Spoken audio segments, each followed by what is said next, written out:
ஹல்லேலூயா. கர்த்தர் பரிசுத்த ஸ்தோத்திரம் மகிமை உண்டாதாக. இந்த பசங்களுக்கு நன்றி செலுத்துகிறேன்.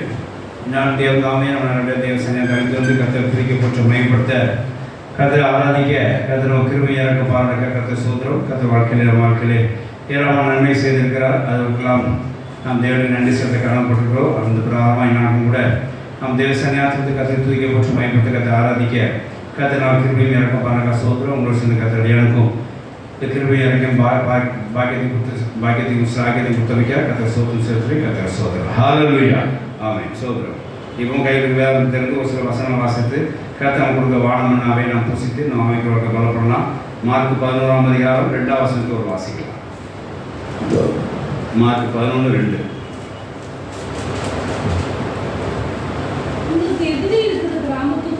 உங்களுக்கு எதிரே இருக்கிற கிராமத்துக்கு போங்கள். அதை பிரவேசித்த உடனே மனுஷன் ஒருவரும் ஒரு காலம் ஏறி இராத ஒரு கழுதை குட்டியை கட்டிற்கு காண்பீர்கள். அதை அவிழ்த்து கொண்டு வாருங்கள். வாசிக்கலாம். ஏன் இப்படி செய்வீர்கள் என்று ஒருவன் உங்களிடத்தில் கேட்டான். ஆண்டவர் வேண்டும் என்று சொல்லுங்கள். உடனே அதை இவ்விடத்துக்கு அனுப்பிவிடுவான் என்று சொல்லி அவர்கள் அனுப்பினார். ஆமென். ஹல்லேலூயா. கர்த்தர் பிரசன்னத்துக்கு ஸ்தோத்திரம் மகிமை உண்டாதாக. கர்த்தராகிய இயேசு கிறிஸ்து பூமியின் இந்த காலத்திலே நடந்த ஒரு சம்பவத்தை பார்க்கிறோம். தாம் அங்கே ராஜாவா உலா வருவார் என்ற காரியமித்தமாய் இயேசு கிறிஸ்து இப்போ பவனி வர ஒரு நேரமாக இருந்தது. அப்போ பூமியில் ஜீவிக்கும் போது அதுக்காக ஒரு கழுதையை ஏற்படுத்த வேண்டும் சொல்லி அங்கே சீடர்களுக்கு சொன்னார். எய்த்தர்வ கிராமத்துக்கு போங்க, அங்கே ஒரு கழுதை இருக்கும். அந்த கழுதை யாரும் ஏறிக்க மாட்டாங்க, ஒரு காலம் அதை பயன்படுத்திக்க மாட்டாங்க.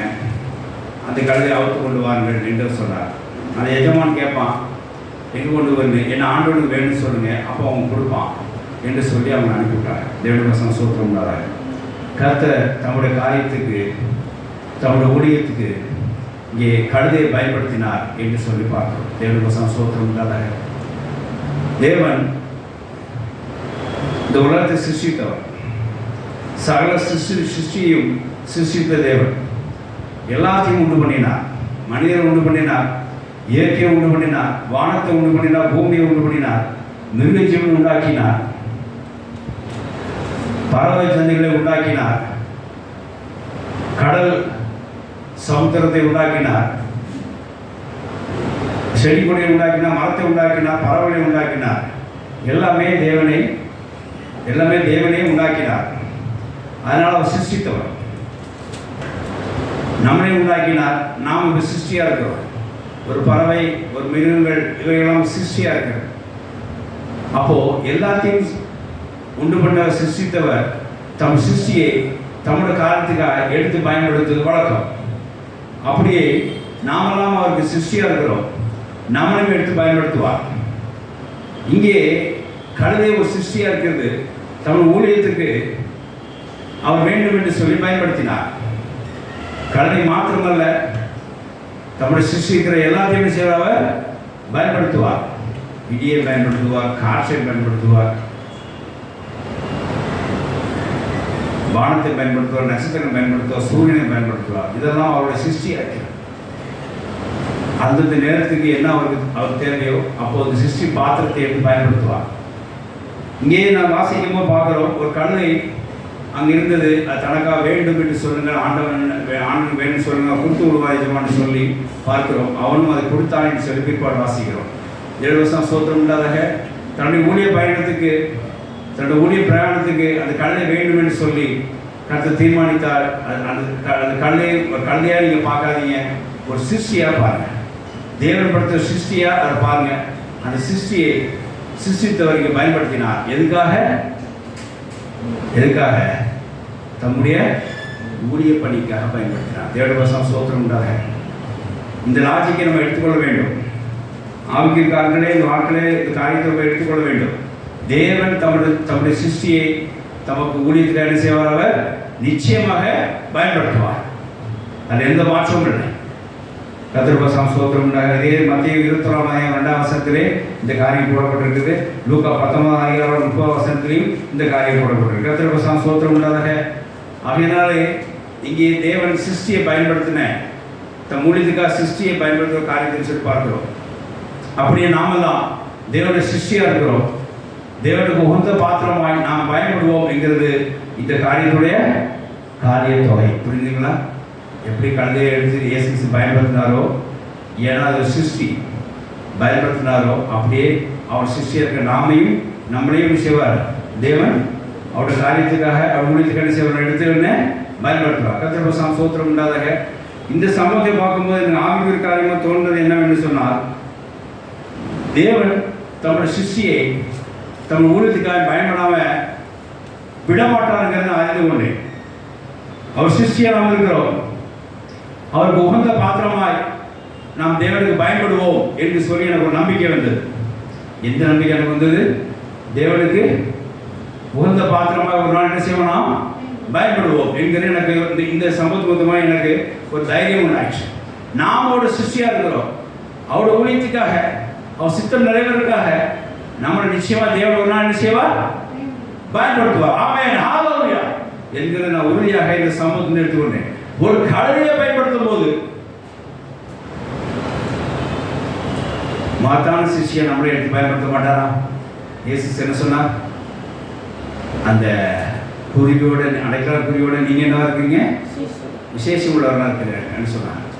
அப்போ கழுதையோடு நம்ம மேன்மையாக இருக்குன்னு சொன்னால், கழுதையவே எடுத்து பயன்படுத்தும் போது நம்ம பயன்படுத்த மாட்டாரா? நிச்சயமாக பயன்படுத்துவார் என்கிற காரியத்தை நான் அதில் உணர்ந்து கொண்டேன். ஆனால் இன்றைக்கும் இல்லை, என்னைக்காக ஒரு நாள் நிச்சயமாக அவருக்கு உகந்த வாசனையாக, அவருக்கு உகந்த பாத்திரமாக, விசேஷமாய் அவருக்கு உகந்த ஊழியக்காரனாய் தொடர்ந்து எடுத்து பயன்படுத்துவாங்க நம்பிக்கை எனக்கு உண்டாயிற்றாக கர்த்தர் ஸ்தோத்திரம் செலுத்துகிறேன். ஆகையினாலே இந்த சம்பவத்தை வைத்து, இதோட வார்த்தைகளை வைத்து நாம் இன்னும் நம் ஊழியத்தில் எப்படி பயன்படுத்துவார் என்கிறதை நான் உறுதி செய்து கொண்டேன். அதை இப்போது நம்ம கொஞ்சம் விலகி பார்ப்போம். முதலாவது காரியம் வாசிக்கலாம். முதலாவது சம்பவம் ஒரு 7 பாயிண்ட் ஒன்று வாசிக்கலாம். அதாவது இப்போ எது வாசிங்க, அவர்கள் போய் வாசிங்க அந்த 4வது வாசிங்க.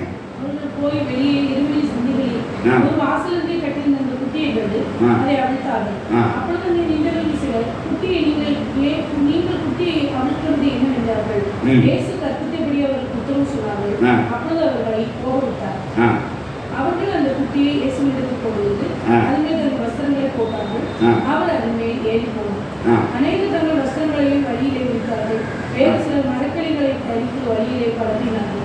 முன்னடப்பாலும் பின்னடப்பாலும் ஓசன்னா, கர்த்தரின் நாமத்தினால் வருகிறவர் ஸ்தோத்திரிக்கப்பட்டவர், கர்த்தரின் நாமத்தினாலே வருகிற இந்த பிதாவாகிய தாவீதின் ராஜ்யம் ஆசீர்வதிக்கப்படுவதாக, உன்னதத்திலே ஓசன்னா என்று சொல்லி ஆர்ப்பரித்தார். கர்த்தருக்கு ஸ்தோத்திரம் உண்டாதாக.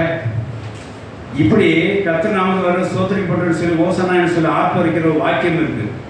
அது நிறைவேற முடியாதான் கர்த்தர் இந்த காரியத்தை செய்தார். அவர் கழுது மேலே ஒருவர் ஏறி வருவார். அவர் நாமத்தை அவர் நாமம் சோத்தரிக்கப்பட்டது ஓசனா என்று சொல்வார்கள் என்று சொல்லி எழுதிட்டு சகரியா 9:9 வாசிக்கலாம். சகரியா 9:9 வாசிக்கலாம். யோவான் 12:14 வாசிக்கலாம். யோவான் 12:14 எடுத்து வச்சுக்கோங்க. சகரியா 9:9 வாசிங்க.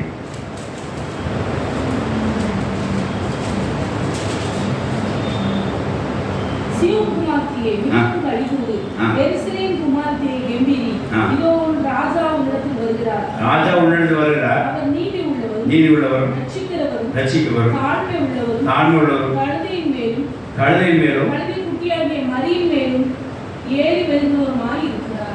கர்த்தருக்கு ஸ்தோத்திரம் உண்டாதாக. இது அங்கே நிறைவேறதை பார்க்கிறோம். யோவான் 12:14-15 வாசிங்க. யோவான் 12:14-15.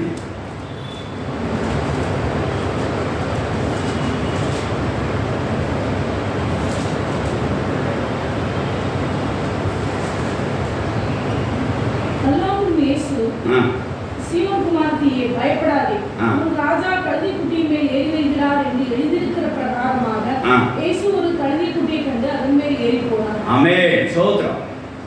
இந்த வசனம் தான் இது சகல போடப்பட்டது. இங்கே அங்கே இயேசு கண்டுன்னு போட்டிருக்கு. அது எப்படி கண்டு கொண்டாங்கிறதா மார்க் 11 விழாவாரியாக இருக்குது. அவர் கண்டு என்ன செஞ்சார் போனார். அதை தொடர்ந்து வாசிங்க. இயேசு ஒரு கழுதை குட்டியை கண்டு அதன் மேல் ஏறி போனார். இவைகளுடைய சீஷர்கள் துவக்கத்திலே அறியவில்லை. துவக்கத்தில் என்னன்னு புரியல. எதுக்கு ஆண்டவர் கழுதை மேலே போறாரு அப்படின்னு யாருக்கும் புரியல. அடுத்தது அவருடைய சீஷர்கள் துவக்கத்தில் அறியவில்லை. அப்பொழுது இயேசு மகிமையடைந்த பின்பு இப்படி அவரை குறித்து எழுதியிருக்கிறதையும் தாங்கள் இப்படி அவருக்கு செய்ததையும் நினைவு கூர்ந்தார்கள். ஆமென், ஹல்லேலூயா. பிற்பாடு அவங்களுக்கு புரிஞ்சுது, ஓஹோ வேத வாக்கியம் நிறைவேற்றக்காக இயேசு செஞ்சிருக்கார், கழுதை மேலே போயிருக்கிறார் அப்படிங்கிறத அவர் புரிந்து கொண்டார். முதல்ல தெரியல, அப்புறம் தெரியுது. தேவனுக்கு சோத்திரம்னால இதுலேருந்து என்ன தெரியுது அப்படின்னா, வாக்குத்தத்தம் நிறைவேறதுக்கு அங்கே ஒரு பாத்திரம் தேவைப்படுது. ஹல்லேலூயா. வாக்குத்தத்தம் நிறைவேறதுக்கு அங்கே ஒரு பாத்திரம் தேவைப்படுது. இங்கே என்ன பாத்திரம் தேவைப்பட்டுச்சு? கழுதை. ஹல்லேலூயா. ஒரு கழுதை தேவைப்பட்டுச்சு. இயேசு கிறிஸ்து அந்த வழியாக அவர் ராஜாவாக அவர் வலம் வர முடியாத ஒரு பாத்திரம் தேவைப்பட்டுச்சு. அதுதான் அந்த கழுதை. அப்போ பாருங்க, அப்போ இயேசு கிறிஸ்து ஒரு இச்சைனாலேயோ அல்லது ஒரு கஷ்டப்படுத்தினாலேயோ அந்த கழுதையை அவர் கேட்கல. வாக்குத்தத்தம் நிறைவேற முடியாது ஒரு பாத்திரத்தை இங்கே கேட்டார். அதுக்குரிய சிருஷ்டியை ஒன்று கேட்டார். அந்த சிருஷ்டி எங்கள் கழுதையாக இருந்தது. அந்த கழுதை வேண்டும் என்று கேட்டார். அவர்கள் எஜமானதை கொடுத்தான். அதிலே அந்த வாக்கு நிறைவேற செய்தார். ஹல்லேலூயா. கர்த்தருக்கு ஸ்தோத்திரம் உண்டாதாக. இருந்து என்ன தெரியுது அப்படின்னா, முதல் பாயிண்ட், இந்த வேத பகுதியில் நம்ம கற்றுக்கொள்கிற முதல் பாயிண்ட் என்ன அப்படின்னா, வாக்குத்தத்தம் நிறைவேறதுக்கு ஒரு பாத்திரம் அவருக்கு தேவைப்படுகிறது. வாக்குத்தத்தம் நிறைவேறதுக்கு ஒரு சிருஷ்டி அவருக்கு தேவைப்படுகிறது. அந்த சிருஷ்டியை கர்த்தர் என்ன செய்வார்? பயன்படுத்துவார். ஹல்லேலூயா. இந்த ஊழியத்தில் வாக்குத்தத்தம் நிறைவேறதுக்கு ஒரு ஊழியக்காரன் தேவைப்படுகிறார். ஹல்லேலூயா. இந்த ஊழியத்துடைய வாக்குத்தத்தம் நிறைவேறதுக்கு என்ன செய்யப்படுகிறது? ஒரு ஊழியக்காரன் தேவைப்படுகிறான். அதுக்கு ஒரு சிருஷ்டி அவர் தேவைப்படுது. அதுக்கு ஒரு பாத்திரம் அவருக்கு தேவைப்படுது. அதுக்காக கர்த்தர் நியமித்திருக்கிறார். ஆமென், ஹல்லேலூயா. அப்போ இதுல என்ன தெரியுது அப்படின்னா, வாக்குத்தத்தம் நிறைவேறதுக்கு கர்த்தர் ஒரு பாத்திரத்தை எடுத்து பயன்படுத்துகிறார். தன்னுடைய சிருஷ்டியை எடுத்து பயன்படுத்துகிறார்.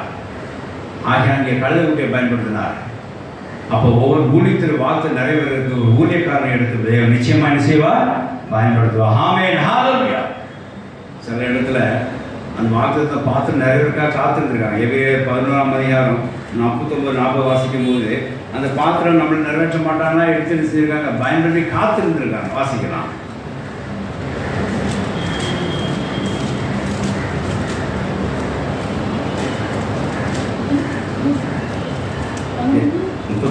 கடைசி வசனம். இவர்கள் விசுவாசத்தினாலே நற்சாட்சி பெறும் வாக்குத்தத்தம் பண்ணப்பட்டதை அடையாமல் போனார்கள். அவர்கள் நம்மை இல்லாமல் பூரணராகாதபடிக்கு விசேஷித்த நன்மையானதுடைய தேவன் நமக்கு முன்னதாக நியமித்திருக்கிறார். ஆமென், ஸ்தோத்திரம். நம்மை இல்லாமல் பூரணம் அப்படின்னு அர்த்தம். அந்த பாத்திரம் முடியுது, இன்னொரு பாத்திரம் என்ன செய்யப்படுது? தேவைப்படும். அதுக்காக அவங்க என்ன செஞ்சிருக்காங்க? இன்னும் பெண்டிங்கே இருக்காங்க என்று சொல்லி பார்க்கிறோம். அப்போ பாருங்க, ஒரு வாக்குத்தத்தம் நிறைவேறதுக்கு என்ன தேவைப்படுது? தேவன் ஒரு சிருஷ்டி எடுத்து பயன்படுத்த அவசியம் என்று தேவைப்படுது. ஆகையினாலே அவருடைய வாக்குத்தத்தம் ஊழியத்துக்கு நிறைவேறதுக்கு நிச்சயமாய் ஊழியக்காரனை எடுத்து பயன்படுத்துவார். ஆமென், ஹல்லேலூயா. நம்மளை நிச்சயமா பயன்படுத்துவார். இந்த டவுன் ஊழியம் நிறைவேறக்கூடிய ஒரு வாக்குத்தத்தை நிறைவேற்ற வாக்குத்தத்தை வைத்திருக்கிறார். அது நிச்சயமா இருக்க நம்மளே ஒரு சிருஷ்டியா ஒரு பாத்திரனாய் நம்ம என்ன செய்வார்? பயன்படுத்துவார். ஆனால் முதல் காரியம் என்ன அப்படின்னா, வாக்குத்தத்தை நிறைவேறதுக்காக ஒரு சிஷ்டியை தேவன் பயன்படுத்துவார் அப்படின்றது இது நம்ம என்ன செஞ்சோம்? அறிந்து கொண்டோம். ரெண்டாவது காரியம், அந்த சிஷ்டியான எப்படி இருக்கணும் அப்படின்னா, இந்த கழுதைக்கு ஒரு டைட்டில் இருக்கு. என்ன டைட்டில் தெரியுமா? கழுதைன்னு ஒரு டைட்டில் இருக்காது. மரணமாயா 2ஆவது வசனம் வாசிக்க மாட்டேங்க. அந்த கழுதைக்கு ஒரு டைட்டில் இருக்கு. அது வெறும் கழுதைன்னு நம்ம சொல்லக்கூடாது. வாசிக்கலாம்.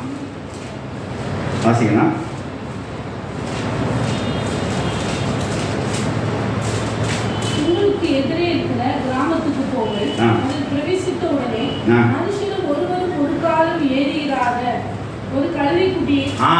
இதான் ஒரு டைட்டில். மனுஷன் ஒருவரும் ஒரு காலம் ஏறியிராத ஒரு கழுதைக்குட்டி. இதுதான் ஒரு பேர். சோத்திரம்டாதாக. அப்போ பாருங்க, இது என்ன அர்த்தம் அப்படின்னா, ஃப்ரெஷ் கழுதைக்குட்டின்னு சொல்லி அர்த்தம். இன்னொன்று சொல்லப்போனால் பயன்படுத்தப்படாத கழுதைக்குட்டின்னு அர்த்தம். இன்னும் சொல்லப்போனால் ஆங்கிலத்தில் அன்யூஸ்டு என்று சொல்லி அர்த்தம். கர்த்தர் தன் வார்த்தை நிறைவேறமாய் பயன்படுத்துகிற பாத்திரம் எப்படி இருக்கணும்? யூஸ்டு பாத்திரமா இருக்காது. அது ஃப்ரெஷ் பாத்திரமாய் இருக்கும், அன்யூஸ்டாக இருக்கும், புது சிருஷ்டியாக இருக்கும். யாரும் நினைச்சுக்கூடாத பயன்படுத்த மாட்டாங்க. ஹல்லேலூயா. அப்போ பாருங்க, நம்ம சில நேரத்தில் நம்ம பார்க்குறோம், நம்மளை யாரும் பயன்படுத்தாத ஒரு ஊழியக்காரனாக இருக்கிறோம். நம்ம ஒரு அன்யூஸ்டாக இருக்கிறோம். ஒதுக்கப்பட்ட ஒரு சில ஊழியக்காரன் போல நம்ம இருக்கிறோம். யாரும் இது வரைக்கும் பயன்படாத இருக்கிற ஊழியக்காரன் நம்ம இருக்கிறோம். பயப்படாதீங்க. நீங்கள் நம்மளை பயன்படுத்தவில்லையே, நம்ம இன்னும் புதுசாகவே இருக்கிறோமே, நம்ம இன்னும் எந்த ஊழியத்தையும் செய்து ஒரு சாதனை படைக்காத ஒரு பயன்படாத ஊழியக்காரங்க இருக்கிறோமே, அன்யூஸ்டாக இருக்குமே அப்படின்னு நமக்கு ஒரு கவலை வரலாம். பயப்படாதீங்க. கர்த்தருக்கு அந்த கழுதை தான் வேணும். ஹல்லேலூயா. அந்த ஊழியக்காரன் தான் வேணும். இது வரைக்கும் பயன்படுத்தப்படாத ஊழியக்காரன் அப்படி என்ன அர்த்தம்? நல்ல ஊழியக்காரனை பயன்படுத்தி தேய்ச்சி நொந்து போய் விட்டு அதை கர்த்தர் செய்ய மாட்டார், பயன்படுத்த மாட்டார். பழுது இருக்கும் அதை பயன்படுத்த மாட்டார். ஃப்ரெஷ்ஷாக இருக்கிற ஆட்களை செய்வார், கர்த்தர் செய்வார், பயன்படுத்துவார். குறிப்பாக சொல்லப்போனால் அன்யூஸ்ட் ஆட்களை கர்த்தர் பயன்படுத்துவார். இன்னும் சொல்லப்போனால் புதிதான ஒரு ஆட்களை எடுத்து பயன்படுத்துவார். இன்னும் சொல்லப்போனால் யாருமே பயன்படுத்தாத எடுத்து பாத்திரத்தை எடுத்து கர்த்தர் செய்வார், பயன்படுத்துவார். ஹல்லேலூயா. அப்படிதான் அந்த கழுதை ஊற்றியது. யாரும் மனுஷன் ஒருவராலும் ஒரு காலம் ஏதாவது ஒரு கழுதை ஊற்றி என்ன செஞ்ச கர்த்தர் தன் ஊழியத்துக்கே பயன்படுத்தினார். அதனால நம்மளை இது வரைக்கும் பயன்படுத்தாமல் இருக்கிற ஊழியக்காரனை நாம் காணப்படலாம். ஒரு அன்யூஸ்டு ஊழியக்காரனை நாம் காணப்படலாம். ஒரு வெறுத்து ஒதுக்கப்பட்ட பயன்படாத ஒரு ஊழியக்காரனா பிறகு பயன்பட காணப்படலாம். பயப்படாதீங்க. கர்த்தர் நிச்சயமாக இந்த அன்யூஸ்டு, இந்த ஃப்ரெஷ்ஷை யாரும் பயன்படுத்தாத அந்த ஊழியர்களை கர்த்தர் செய்வார், நிச்சயமாக எடுத்து பயன்படுத்துவார். ஹல்லேலூயா. அதனால் இங்கே இங்கே இங்கே பயன்படுத்தப்பட்ட பாத்திரமானது எப்படி இருக்குன்னா அன்யூஸ்டு உள்ள பாத்திரமாக இருக்கிறது, யாரும் பயன்படுத்தாத ஒரு பாத்திரமாக இருக்கிறது, விசேஷமாக புதுசாக இருக்கிறது என்கிறத நாம் காண்கிறோம். அப்படியே நாம் கர்த்தர் பார்வையில் இருக்கிறோம். கர்த்தர் நம்மளையும் எடுத்து பயன்படுத்துவார். ஹல்லேலூயா. வாசிக்கலாம். இது ரெண்டாவது பாயிண்ட் என்ன அப்படின்னா அன்யூஸ்டு பாத்திரம் தான் அவர் பயன்படுத்துவார். ஃபஸ்ட்டு ப்ராமிசஸ் நிறைவேற்காக பாத்திரத்துக்கு பயன்படுத்துகிறார். அப்புறம் அந்த பாத்திரம் எப்படி இருக்கணும்? அன்யூஸ்டாக இருக்கணும். கர்த்தருக்கு ஸ்தோத்திரம் உண்டாக. மூணாவது அந்த பாத்திரம் எப்படி இருக்கு அப்படின்னா வாசிக்கலாம். அதோட வாசிங்க. வாசிக்கலாம். கழுதை குட்டி கட்டி இருக்க காண்கிறேன். தேவனுக்கு ஸ்தோத்திரம். அந்த பாத்திரம் என்னவா இருக்குது? ஆக்டிவா இல்லை. எப்படி இருக்காங்க? கட்டி போட்டிருக்குது. ஒரு பாண்ட் இருக்கு. என்ன பாண்ட் அப்படின்னா அந்த எஜமானுக்கு அவனுக்கும் ஒரு பாண்டு.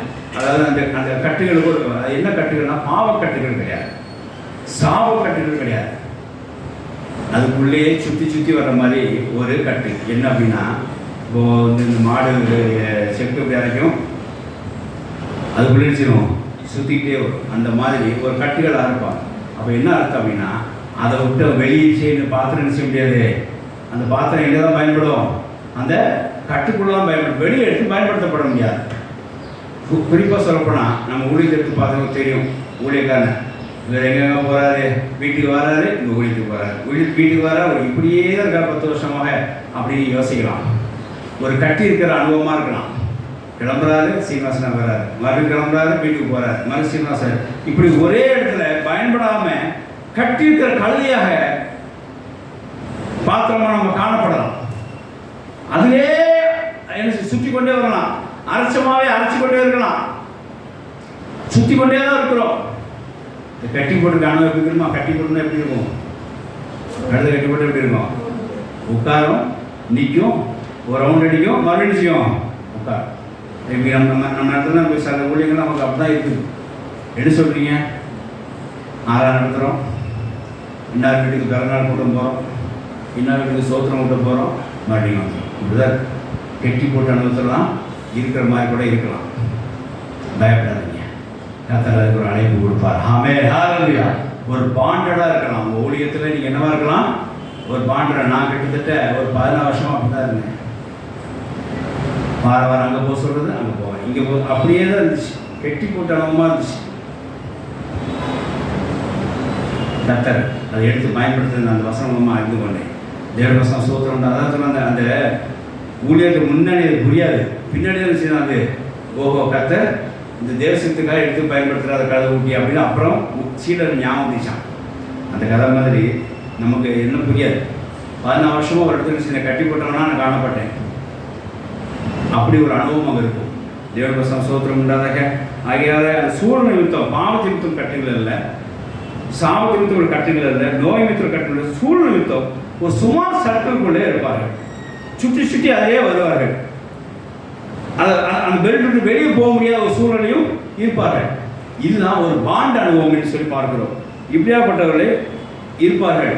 இந்த ஆட்களும் கத்தனை செய்கிறார், தமிழ் சித்தம் நிறைவேறக்கு அங்கே என்ன செய்கிறார், தேர்ந்தெடுக்கிறார். ஹல்லேலூயா. இப்படி கெட்டி போட்டுக்கிற கழுதையை தான் கத்தனை தேர்ந்தெடுக்கிறார்.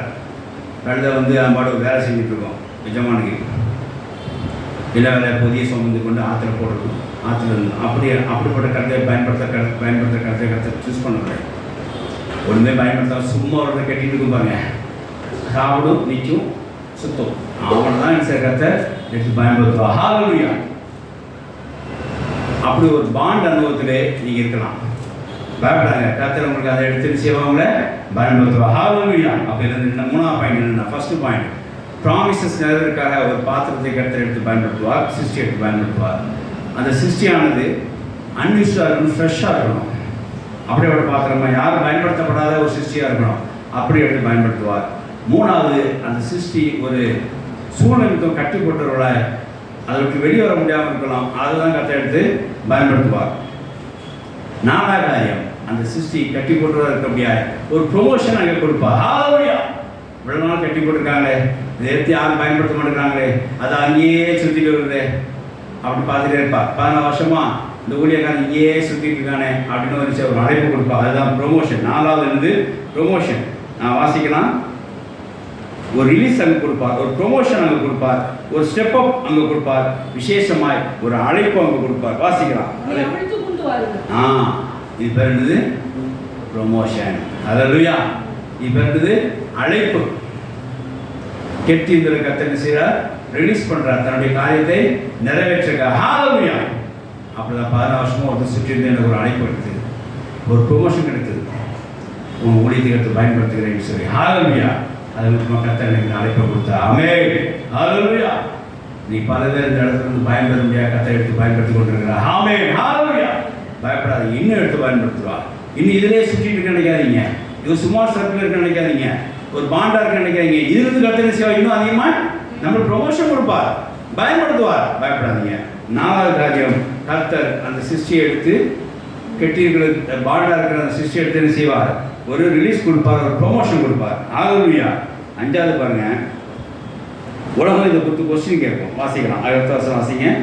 ஏன் இப்படி செய்வீர்கள் என்று ஒருவன் உங்களிடத்தில் கேட்டால், இது ஆண்டவருக்கு வேண்டும் என்று சொல்லுங்கள், உடனே அதை இவ்விடத்திற்கு அனுப்பிடுவான் என்று சொல்லி அவர்களை அனுப்பினார். அவர்கள் போய் வெளியே இருவழி சந்திகளில் ஒரு வாசலுக்கு கட்டியிருக்கிற அந்த குட்டியை கண்டு அதை அவிழ்த்தார்கள். அப்பொழுது அங்கே நின்றவர்கள் சிலர், நீங்கள் குட்டியை அவிழ்க்கிறது என்னவென்று இயேசு கற்பித்தபடியே அவர்களுக்கு உத்தரவு சொன்னார்கள். அப்பொழுது அவர்களை போக விட்டார்கள். கேளுங்க, ஏன் அப்படி செய்கிறீங்க? ஏன் அந்த ஊழியத்துக்கு வெளியே வந்தீங்க?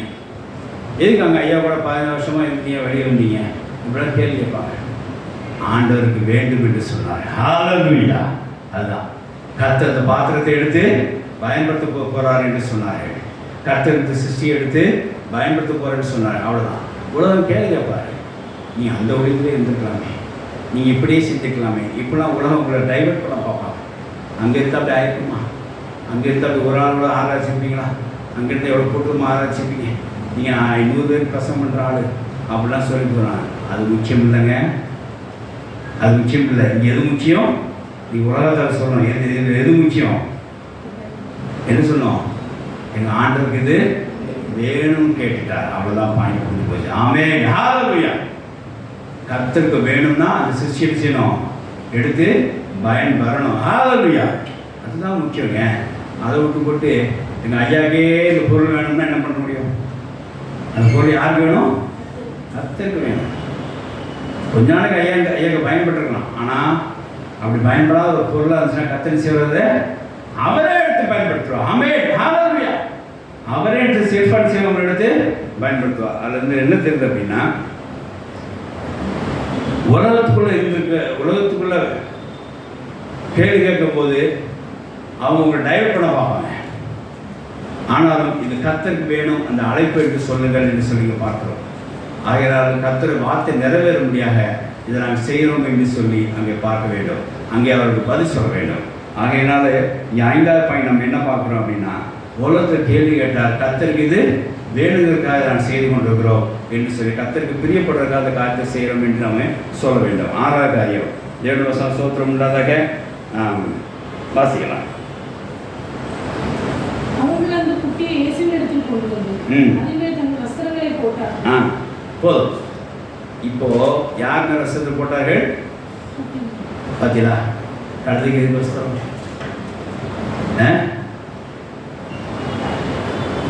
எஜமான் வருகிறார், இயேசு வருகிறார், அது போட்டோம். அப்போ என்ன அர்த்தம்? அப்போ ஊழியத்தை செய்கிறவர்களுக்கு அந்த கனம் அவர்களுக்கு உண்டு. ஹல்லேலூயா! இதுதான் முக்கியங்க. கர்த்தர் ஊழியத்துக்கு ஒப்புட்டு கொடுத்துட்டீங்களே அந்த கனம் உங்களுக்கு வந்துடும். வஸ்திரம் உங்களுக்கு என்ன செய்வார்? போடுவார். ஹல்லேலூயா! இயேசு சொன்னார், என் பிதாவன் ஒரு ஊழியம் செய்தார், கர்த்தர் அவனை என்ன செய்வார்? பிதாவன் அவனை கனம் பண்ணுவார். வஸ்திரத்தை அவங்க கொடுத்தாங்க, கழுதையும் கொடுத்தாங்க.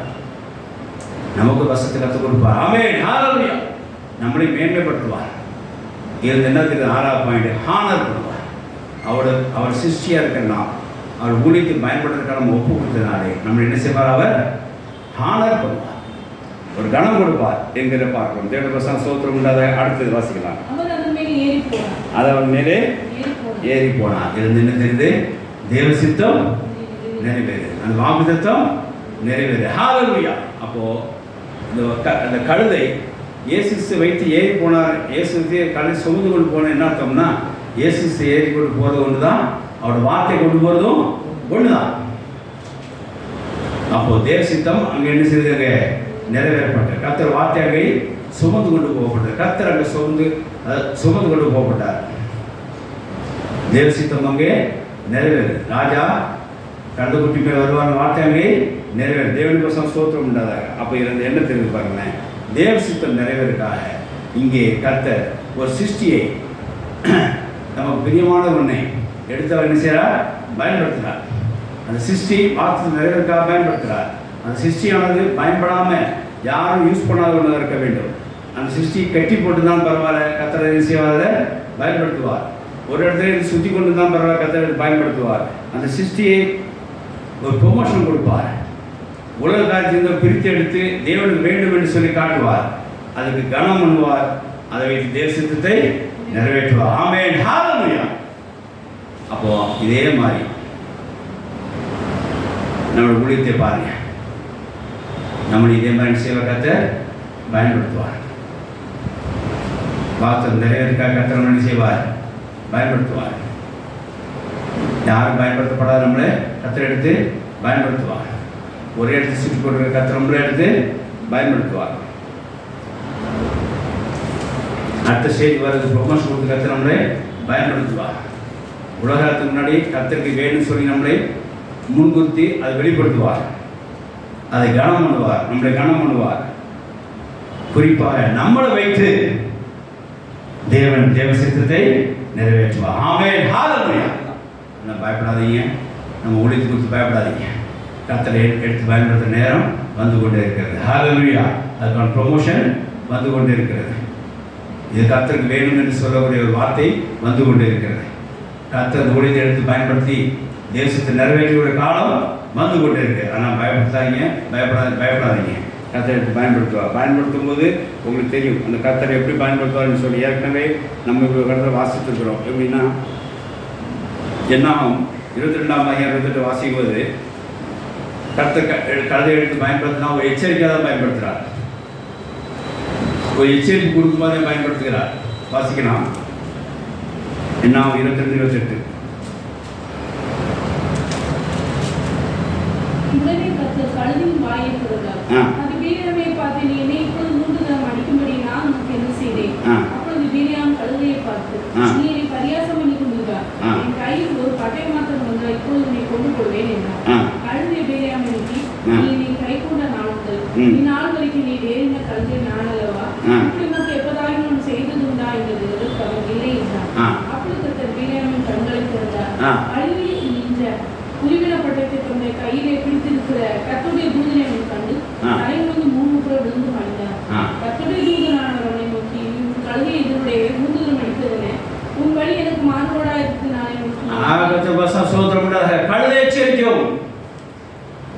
கர்த்தர் எப்படி கழுதை எடுத்து பயன்படுத்தினார்? எச்சரிக்கை சத்தமாக எடுத்து பயன்படுத்தினார். அந்த கழுதை அடிக்கிறவனே கர்த்தர் என்ன செஞ்சார்? எச்சரிக்கை. அந்த கழுதை எடுத்து அடித்தது என்ன அப்படின்னா, நான் எடுத்து பயன்படுத்துகிற சிருஷ்டி இது, நான் எடுத்து பயன்படுத்தி தேசம் நிறைவேற்ற போகிற சிருஷ்டி இது, என் வார்த்தைக்கு பயன்படுத்த போட போகிற சிருஷ்டி இது. நான் மேன்மைப்படுத்திருக்கிறேன், அவன் பாண்ட் ரிலீஸ் பண்ணியிருக்கிறேன், அவன் ப்ரொமோஷன் கொடுத்துருக்கிறேன். இது ஒரு எச்சரிக்கை. இது மாதிரி ஏன் அடிச்ச அப்படிங்கிறத கேட்பார். ஆமென். ஹல்லேலூயா. இவ்வளோ வசதி இந்த கழுதைக்கு கர்த்தர் கொடுத்துருக்கிறார். அந்த கழுதைக்கே கொடுத்துருக்காரு, நம்ம கொடுக்க மாட்டாரா? அதோட விசேஷத்தை அதோட இல்லாமல் நிச்சயமாக என்ன செய்வார்? நம்ம கொடுப்பார். ஒரு பொழுதும் நம்மளை யாரையும் தாக்க விட மாட்டார். அது மாத்திரமல்ல, நம்மளுக்கு தேவன் என்ன செய்வார்? பிறரை என்ன செய்வார்? எச்சரிக்க முடியாத கழுதை எடுத்து பயன்படுத்துவார். ஹல்லேலூயா. நான் ஒரு நாள் எங்கள் அக்காட்ட சொன்னேன், ஒருவேளை நான் பிரசங்கியார் ஆகிட்டேன்னா நான் அத்தாவோட பயங்கரமாக பிரசங்கிப்பேன் அப்படின்னு சொன்னேன். இதை கொண்டு எங்கள் அத்தானை சொல்லி வரக்கூட அப்படியா அப்படின்றாரு. அவர் நீங்கள் நாளைக்கு பேசணும் கேட்டார், என்ன விஷயம் இப்படி பேசுவது. ஆமாம், இந்த கழுதையும் ஒரு நாள் வாய் பேசுவோம் அப்படின்னு சொல்லுவது இன்னைக்கு வரைக்கும் பேசிட்டு தான் இருக்கு. ஹல்லேலூயா. எச்சரித்து தான் இருக்கு. கர்த்தரை எடுத்து பயன்படுத்தி கொண்டு தான் இருக்கிறார். ஹல்லேலூயா. அதனால் கர்த்தரை எச்சரிக்கும் போது நம்ம எடுத்து சிவரம் எடுத்து பயன்படுத்துவாங்க. 2 பேர் 2:16 வாசம் முடிக்கலாம். 2 பேர் 2:16.